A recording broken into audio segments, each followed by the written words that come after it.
Hi, and welcome to Family Center Focus, the monthly program featuring staff and services at the Family Center, the Wisconsin Rapids-based nonprofit agency for victims of domestic and sexual violence. I'm Deb Kluwerth, Community Outreach and Fund Development Manager at the Family Center, and your host for today's program. Today we're going to talk about healthy relationships. Our guests are Kim and Rasa, two of the advocates at the Family Center. Kim has been at the Family Center for 3 years and is the Sexual Assault Services Coordinator. Welcome, Kim. Hi, Deb. Can you tell our viewers a little bit about what it is you do at the Family Center? Well, there's a couple of different things that I do. One is I can meet with individuals, or you can talk with me on the phone. I provide a lot of emotional support, do safety planning, ways that you can stay safe in your current situation. We can do what we call advocacy counseling. That can be done over the phone or in person. Connect you to community resources, provide you with information that maybe you're having difficulty finding. Be at a hospital when someone is going in for that special exam, that forensic evidence collection exam. If there's been some sort of sexual assault, whether it's a child or an adult, I can be there for assistance. Or if you're meeting with law enforcement and you want some extra support, knowing how to navigate that situation, I can help you with that as well and be there with you for those times. Great. And all these services are free. Yes. And confidential. You bet. I would imagine that's kind of a challenge for people because it's hard enough to talk about it and they don't want everybody to know about it.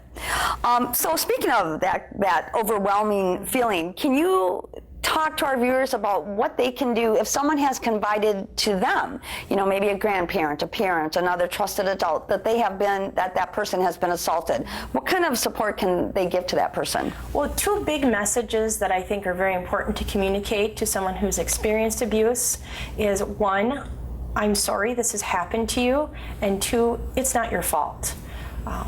The other things that are really important when talking with someone once they share their experience with you is it's important to believe them.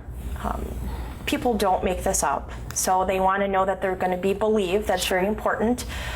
2 or 4 is listen. Be actively listening. Be present. Don't be thinking about what you're going to be saying or how you're going to be responding or what tips you want to give them. Be a good listener and see what it is that they want for the next step. Do they just want to talk to you and just tell someone? Do they want help maybe contacting law enforcement? Do they not want to contact law enforcement? Do they have questions that they need answered? So be willing to respect their decisions for what their next step is. Okay, and one of those suggestions might be to go to the Family Center where they can get further help. Can you tell our viewers what happens when someone does walk into the Family Center? What kind of experience, it is when they come in to seek that help? Sure. Well, once you're greeted by our staff, you'll be walked back to our more private area and you'll be meeting one-on-one in a closed room with an advocate, and you'll get to share your story. You'll get to tell why you're there that day, and you're always in control of what you share, so you don't have to share every detail. We may ask some questions to better understand your situation, but you get to decide what you want us to know. And from there, we'll take a look at what are your needs, what do you think is your next step. Maybe you just wanted to come in and just share your story, and that's it. Maybe you want help, getting connected to resources or accomplishing a certain goal. We can assist you with that. Okay. In addition to, or what if the assault happened years ago? Say it happened 5, 10, even longer ago than that. Can the Family Center still be of assistance even though it's way in the past? Yes, we can. I've worked with a number of individuals whose abuse situation was 20, 30, 40 years ago, maybe more. Okay. And we're that safe space for you to talk about it, maybe learn more about, why did this happen to you? Why was this allowed to occur in your life? And maybe sorting through and processing those different events. We can do, again, one-on-one counseling over the phone or in person. We also have support group as well, and that's just a place for people to be connected and supported with others who may have experienced a similar situation. Okay. And in addition to the support of clients, the Family Center offers community programs to be more preventative, to educate, to let people know that we're there.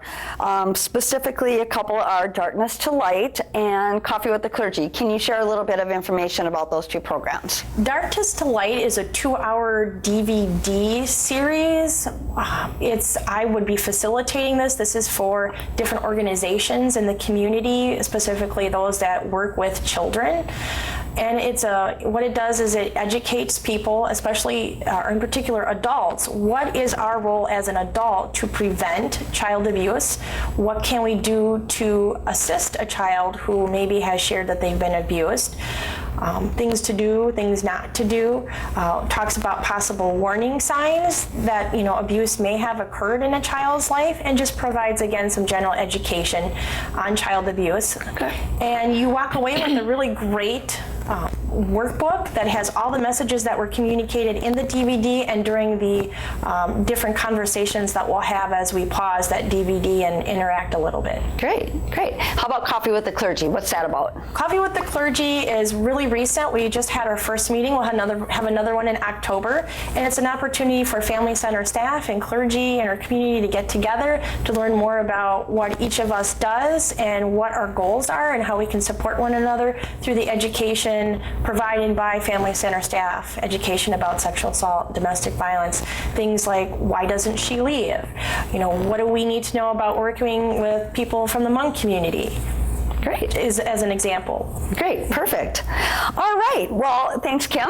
If you've just joined us on Wisconsin Rapids Community Media, I'm Deb Kluwerth, and you're watching Family Center Focus. Today we're talking about healthy relationships. Our next guest is the Family Center's Violence Prevention Specialist, Rasa.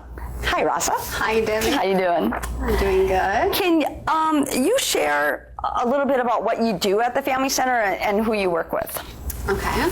As most of us at the Family Center, I work with the people who are affected by domestic violence and sexual assault, as well as I go to some of the local schools and as a guest speaker, and I present topics such as healthy relationships, sexual harassment, human trafficking, sexual assault and other topics, and it is very age appropriate.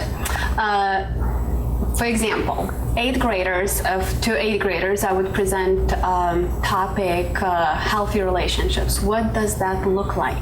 What are the warning signs of unhealthy relationships? Because as we know, these kids start dating, some of them start dating as early as 11. Right. According to loveisrespect.org, 1 in 3 adolescents is a victim of some form of abuse from a dating partner. So that's kind of scary right there. And 1 in 10 high school students have been purposely hurt by a boyfriend or girlfriend. So those are some pretty staggering statistics. Can you talk a little bit about those and how many of those actually say something to someone? You're right. Those are troubling statistics, and dating violence is growing public health concern because what makes it worse is that only 1/3 of teens who are affected by dating violence disclose to anyone. That means to a friend, parent, other trusted adult. That means that 2/3 of them, per se, or so to speak, suffer in silence. And that usually, results in guilt, shame, self-blame, and it has long-term effects, negative effects throughout the life. That's pretty scary. It is. So a lot of people might associate black eyes, bruises with forms of physical or sexual assault, violence, domestic violence, but it goes deeper than that. There's a lot of other different forms of abuse that maybe a lot of teens will experience. Can you talk a little bit about those? It's such a good point because we can see the physical abuse, their bruises. As bad as physical abuse is, the emotional, verbal abuse in form of put-downs, manipulation, name-calling, other sorts of things, have even more detrimental effects, especially on a young person. Patterns are set at early age, and you kind of start accepting this is how it is. Okay, so, and another thing, we live in digital age. Good point. And it's so many great things come from, having such a immediate access to the internet and everything. However, it can be used for bad things, like Right. abusive behaviors. Right. For example, stalking, bullying, harassing someone, you name it. It can be done online, and this is what our kids now connected to the most. And these are some of the things that you cover with the students that you go to speak with on the different signs of the different ways that this can manifest itself. What are some signs that a teen might be at risk of abuse?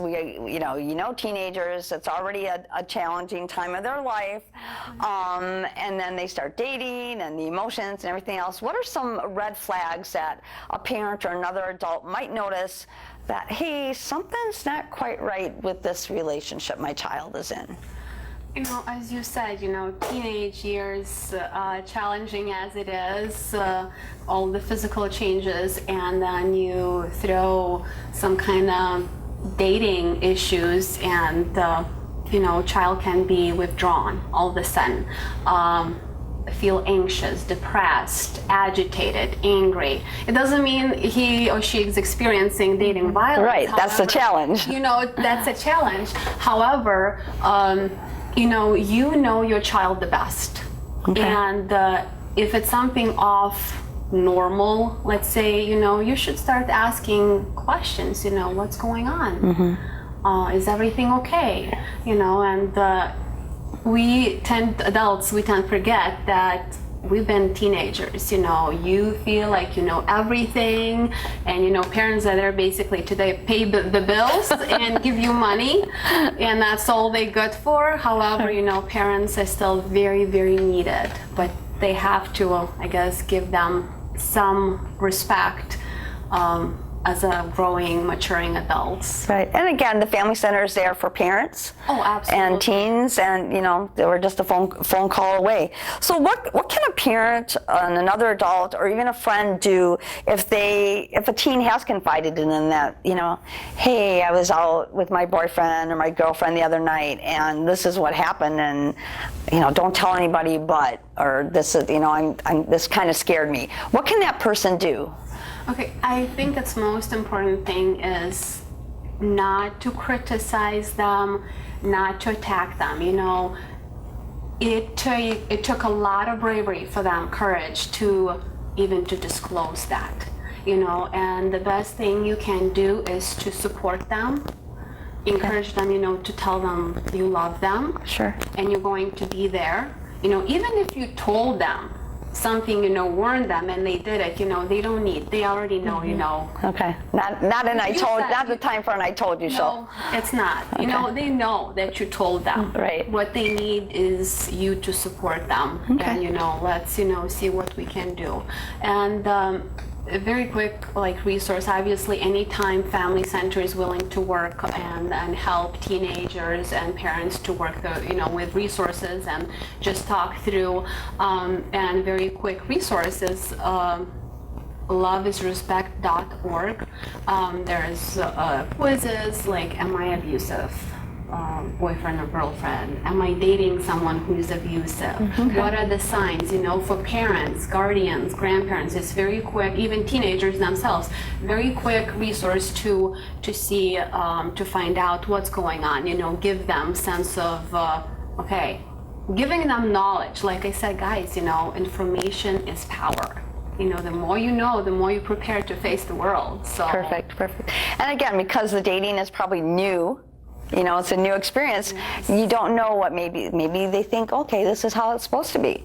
This is what happens in a dating relationship, because they haven't done it before. So they may be in a situation that they think is normal and it's really not acceptable. So perfect. Well, thank you. And so speaking of teens, there is a program that we have available that works with high school athletes. And Kim, can you talk a little bit about Coaching Boys into Men? Sure. Coaching Boys into Men is really a mentorship program. It's for coaches, in particular male coaches, to be mentoring, in particular, male athletes. But it does work with cross-gendered teams as well. So it's really adds some new dimensions to the dynamics of the discussions through this program. And what it is, it's a CAN program, but how you implement it really makes all the difference. So how are you going to be spending your 15 minutes at the end of your practice every time doing the discussions? And so there's discussions in this program that coaches will lead. There's coaching cards that will give you the topic for the day. And all coaches and students or athletes are going to be participating in this conversation. And you know, some of those topics are going to be a little more uncomfortable. You know, you're going to be talking about things related to healthy relationships, boundaries. There's topic of consent in there. So some of these things Locker room talk. may be kind of scary even for some of the adult coaches to be talking about with the athletes, but that's okay. Our goal is to have these conversations, which we're not already having, and these conversations will hopefully help coaches and athletes recognize their attitudes and beliefs about relationship violence, domestic violence, sexual violence, and maybe changing what they think about that after they've received a little bit of education through this process. The process also encourages and teaches both coaches and athletes how can we step in or intervene when we see something happening, unhealthy relationships, violation of a boundary, possible abuse that's going to occur. And so it really builds those skills and gives coaches and athletes that confidence so that eventually when they go through this program, they feel more empowered and they can now go out and basically do peer-to-peer education or influencing out in their community. So the goal is to have them take this and have these lifelong skills and new attitudes and share that with others. Great, great. Anything else you ladies would like to add? No? I don't have anything. Awesome. Well, that about wraps it up for this program. I'd like to thank Kim and Rasa and Wisconsin Rapids Community Media, and of course you, our viewers. We hope you learned a little bit more about the Family Center today.